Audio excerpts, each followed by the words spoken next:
Bienvenue sur Pôle Actu. Spill the Politics. Hello tout le monde!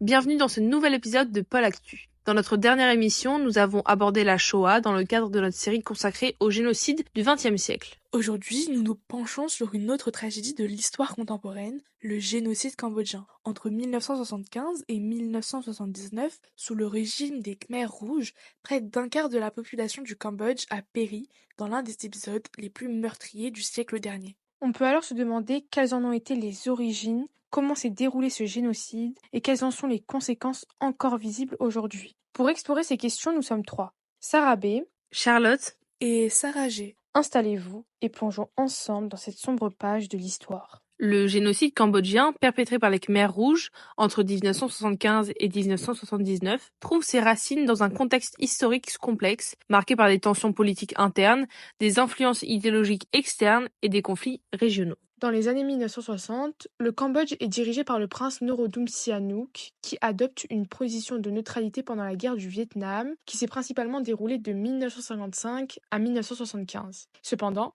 cette neutralité est mise à mal par la présence de troupes nord-vietnamiennes sur le territoire cambodgien, utilisant l'est du pays comme sanctuaire militaire. Cette situation, elle suscite des tensions internes croissantes, puisqu'en effet, le 18 mars 1970, un coup d'État mené par le Premier ministre Lon Nol et le prince Sisowat, Sirikmat Matak, renverse Sihanouk, l'accusant de ne pas lutter efficacement contre les forces nord-vietnamiennes. Ce renversement alimente une guerre civile entre le nouveau gouvernement et les forces communistes des Khmers rouges, qui gagnent en influence en s'alliant à Sihanouk et en bénéficiant du soutien de la Chine maoïste. Les Khmers rouges, soldats dirigés par Pol Pot, de son vrai nom Salot Sar, prônent une idéologie communiste radicale influencée par le maoïsme chinois. Ce dernier désigne l'adaptation du communisme au contexte rural de la Chine, centré sur les paysans et les révolutions culturelles dans le but d'atteindre une société égalitaire. Cette théorie repose donc sur l'idée que la révolution communiste peut être menée par les paysans plutôt que par les ouvriers, comme le prônait donc le marxisme classique. Exactement, Charlotte. Et du coup, les Khmers rouges envisagent ainsi une transformation radicale de la société cambodgienne, visant à éliminer les influences étrangères et à instaurer une société agraire collectiviste. Par conséquent, durant la guerre civile, ils étendent progressivement leur contrôle sur le territoire cambodgien, appliquant des mesures radicales dans les zones qu'ils dominent, notamment la collectivisation forcée et la rééducation des opposants. On peut ensuite voir les influences externes et les tensions régionales. Outre les Khmers rouges, le Cambodge est également affecté par les dynamiques régionales. En effet, la guerre du Vietnam a des répercussions directes sur le pays, notamment avec les bombardements américains sur les zones frontalières pour détruire les bases Viet Cong, causant des destructions et des déplacements de population. De plus, les relations tendues avec le Vietnam voisin, perçues comme une menace historique, exacerbent le nationalisme cambodgien et alimentent la méfiance envers les minorités vietnamiennes présentes sur le sol cambodgien. De fait, tous ces éléments réunis font que, une fois arrivés au pouvoir en avril 1975, les Khmers rouges mettent en œuvre leur vision utopique d'une société purement agraire. Ils évacuent les villes, forcent la population à travailler dans des coopératives agricoles et abolissent la monnaie, la religion et les institutions traditionnelles. Toute opposition réelle ou supposée est brutalement réprimée. Pour compléter ton propos, Charlotte, les minorités ethniques, les intellectuels, les religieux et même les membres du parti suspectés de déviationnisme sont persécutés afin de bien sûr éviter tout risque de résistance. Cette politique de terreur vise donc à remodeler la société selon les principes idéologiques du régime. Ainsi, les éléments tels que l'instabilité chronique, les influences idéologiques radicales, les tensions ethniques ou encore les conflits régionaux ont conduit à la mise en place d'un régime totalitaire, celui des Khmers rouges. On peut maintenant passer à la seconde partie de ce podcast où nous expliquerons le déroulement et les méthodes mises en place lors de ce génocide. Le génocide cambodgien, orchestré par le régime des Khmers rouges, dirigé par Pol Pot, a marqué l'histoire par son caractère brutal et systémique. Entre 1975 et 1979, le Cambodge a été transformé en un vaste champ d'expérimentation idéologique visant à créer une société agraire communiste débarrassée de toute influence extérieure ou, entre guillemets, contamination bourgeoise. Le 17 avril 1975, les Khmers rouges entrent dans Phnom Penh, la capitale cambodgienne, et imposent immédiatement des mesures radicales. La population urbaine est évacuée de force vers des zones rurales sous prétexte de fuir d'éventuelles attaques américaines. En réalité, il s'agit d'une stratégie visant à détruire les bases de la société moderne et à imposer une idéologie extrémiste. Des millions de personnes, y compris des malades, des femmes enceintes et des enfants, sont forcées de marcher pendant des jours, souvent sans nourriture ni eau. La vision de Pol Pot reposait sur la transformation du Cambodge en une société agricole autarcique. Les villes ont été vidées, les écoles, hôpitaux et usines fermées, et toute forme de monnaie ou de propriété privée abolie. Les Cambodgiens, désormais réduits au statut de nouveaux paysans, sont soumis à des travaux forcés dans des conditions inhumaines. Les journées interminables dans les rizières, l'absence de soins médicaux et de nourriture suffisante ont conduit à la mort de centaines de milliers de personnes. Mais ces conditions n'étaient qu'un aspect de l'horreur. Ceux considérés comme des ennemis du régime, soit les intellectuels, les enseignants, les médecins, les religieux, ou simplement des personnes portant des lunettes, symboles de l'éducation, étaient systématiquement arrêtés, torturés et exécutés. Les lieux emblématiques de cette répression incluent la prison de Chol's Lake, connue sous le nom de S21, où près de 20 000 détenus ont été torturés avant d'être transportés vers le tristement célèbre Killing Field, où ils ont été exécutés et enterrés dans des fosses communes. Les Khmers rouges ont également manipulé les générations futures, soit les plus jeunes,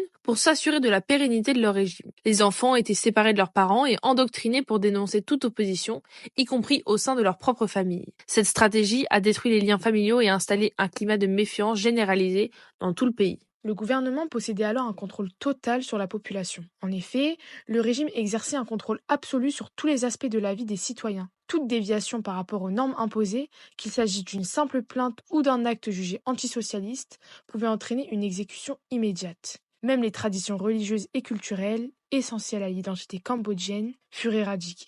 On peut maintenant passer à la dernière partie de cet épisode où nous montrerons les conséquences et la reconnaissance internationale de ce génocide. En janvier 1979, les troupes vietnamiennes rentrent au Cambodge et occupent Phnom Penh, la capitale du pays, renversant le régime des Khmers rouges et mettant fin au génocide. C'est ainsi que Pol Pot et ses partisans ont fui vers les zones frontalières comme la Thaïlande. Après la chute des Khmers rouges, le Cambodge tombe sous le contrôle du Vietnam dès 1979. Cette libération reste controversée car elle marque le début d'une période d'occupation vietnamienne et est considérée comme une atteinte à la souveraineté cambodgienne. Les troupes vietnamiennes se retireront progressivement et seront alors remplacées par les forces de l'ONU en 1989 qui assureront la sécurité durant la période de transition démocratique dans le pays. De plus, sous le régime communiste post-Khmer rouge de Hun Sen, arrivé au pouvoir en 1985, le terme génocide était souvent utilisé, non pas spécifiquement en référence aux groupes minoritaires massacrés, mais pour désigner tous les crimes commis pendant cette période. En conséquence, la prison S21, centre de torture et d'exécution du régime Khmer rouge, a été transformée en musée portant le nom original de camp d'extermination du groupe Pol Pot King, puis sous celui de musée du crime génocidaire.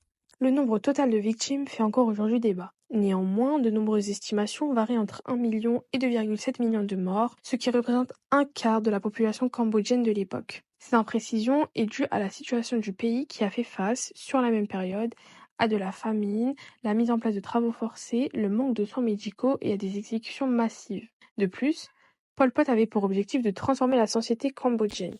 Ainsi, les intellectuels, les enseignants et les figures religieuses étaient majoritairement ciblés, ce qui a affaibli le pays sur le plan culturel et social.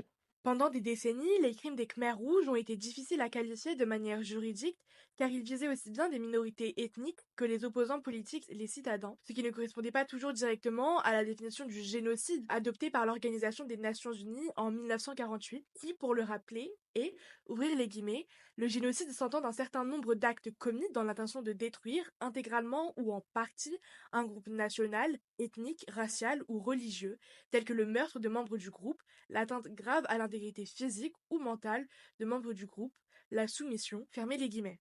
Cependant, les Khmers rouges ont également ciblé des groupes sociaux et politiques compliquant leur classification. Ainsi, si les actions de Pol Pot et de son régime pourraient facilement entrer dans la catégorie des crimes de guerre, la qualification de génocide est plus problématique selon l'importance que les spécialistes accordent ou non à l'aspect racial des massacres commis au Cambodge. Les chambres extraordinaires au sein des tribunaux cambodgiens, aussi appelés CETC, un tribunal cambodgien créé en 2006 et parrainé par l'ONU pour juger les anciens dirigeants Khmer rouges, a formellement reconnu les crimes commis comme un génocide en 2018, soit 40 ans après les faits. Les condamnations ont concerné un nombre limité de responsables, notamment Nuon Chea et Khieu Samphan, puisque la plupart des criminels ont échappé à la justice. Mais, malgré ce tribunal, un sentiment d'injustice se fait encore aujourd'hui ressentir, car jusqu'à aujourd'hui, seuls 3 hauts responsables ont été condamnés. Enfin, le secteur éducatif cambodgien contemporain a reconnu la nécessité de sauvegarder et de revitaliser le patrimoine culturel immatériel ou PCI, autrefois interdit sous le régime des Khmers rouges qui ont détruit des milliers de monuments, de textes anciens et d'œuvres d'art. Ces destructions ont profondément impacté le Cambodge et les populations qui ont vu disparaître une partie de leur identité culturelle et donc de leur éducation. C'est tout à fait ça, Charlotte. Néanmoins, c'est à partir des années 2000 que l'histoire du génocide a été pleinement intégrée au programme scolaire cambodgien. Des lieux comme les Champs de la Mort et le musée Cholsleg servent désormais de mémoriaux pour préserver la mémoire des victimes. Et voilà, c'est la fin de cet épisode de Paul Actu. Nous espérons avoir apporté un éclairage sur l'histoire et les répercussions du génocide cambodgien. Merci de nous avoir écoutés. Si cet épisode vous a intéressé, n'hésitez pas à le repartager autour de vous et à nous laisser un commentaire. Pensez aussi à vous abonner sur Spotify, mais aussi sur nos autres réseaux sociaux, comme Instagram ou TikTok, pour ne manquer aucun épisode. La semaine prochaine, nous continuerons notre série sur les génocides du XXe siècle en nous intéressant à une autre tragédie marquante. D'ici là, prenez soin de vous et à très bientôt pour un nouvel épisode de Paul Actu Spill the Politics.